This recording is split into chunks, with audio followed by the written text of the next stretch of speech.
किसी ने बड़े कमाल की बात कही है कि अपने जीवन को ऊपर वाले को सौंप दो, क्योंकि आप जीवन भर में जो कर सकते हैं उतना तो वो एक पल में कर सकता है। आपके लिए एक छोटी सी कहानी। यह कहानी महाभारत के युद्ध के प्रारंभ होने से पहले युद्ध भूमि को तैयार किया जा रहा था। कुरुक्षेत्र की भूमि को समतल बनाया जा रहा था, पेड़ों को हटाया जा रहा था। उस युद्ध भूमि का मुआयना करने के लिए एक दिन पहले निरीक्षण करने के लिए भगवान श्री कृष्ण और उनके मित्र धनुर्धर अर्जुन पहुँचे। वो मुआयना कर रहे थे, देख रहे थे तैयारी किस तरीके से चल रही है। तभी एक चिड़िया उड़ती उड़ती आई और भगवान श्री कृष्ण के पास आकर के बोली कि भगवान, मुझसे क्या गलती हो गई, मेरी दुनिया आपने उजाड़ दी। यहाँ युद्ध भूमि को तैयार किया जा रहा है, पेड़ों को गिराया जा रहा है, एक हाथी ने आकर के मेरा पेड़ गिरा दिया। मेरा घोंसला उस पर था, वो घोंसला गिर करके जमीन पर आ गया, उसमें नन्हे नन्हे बच्चे हैं, हमारी जान बचा लीजिए भगवान, अब सब कुछ आपके हवाले है।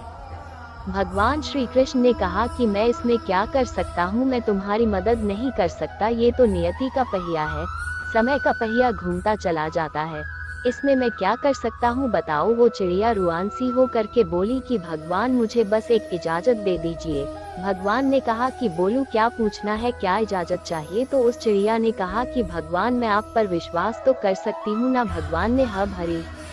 अगले दिन युद्ध शुरू हुआ और युद्ध की शुरुआत से पहले भगवान श्री कृष्ण ने अपने दोस्त अर्जुन से कहा, अपने मित्र से कहा कि मुझे अपना धनुष और एक तीर दे दो, एक बाण दे दो। अर्जुन ने अपना धनुष सौंपने से पहले पूछा कि केशव, आपने तो प्रतिज्ञा ली थी कि आप शस्त्र नहीं उठाएंगे, क्योंकि अर्जुन की भगवान को शस्त्र क्यों उठाना पड़ रहा है, ऐसा क्या हो गया। तो भगवान श्री कृष्ण ने कहा कि उस सामने हाथी देख रहे हो, उस हाथी ने उस चिड़िया का घोंसला गिराया, उस पेड़ को नष्ट कर दिया जिस पर उस चिड़िया का घोंसला था, मुझे कुछ तो करना पड़ेगा। अर्जुन समझ गया भगवान श्री कृष्ण ने वो धनुष लिया है, एक तीर छोड़ा, लेकिन ये क्या, वो तीर जा करके हाथी को लगा ही नहीं, उसके गले में घंटी लटकी थी, उस पर जा करके लगा और वो घंटी नीचे जमीन पर गिर गई। अर्जुन हंसने लगा और कहने लगा कि माधव, आपसे नहीं हो पाया, मुझे मौका दीजिए, 1 मिनट में उस हाथी को नष्ट कर दूंगा,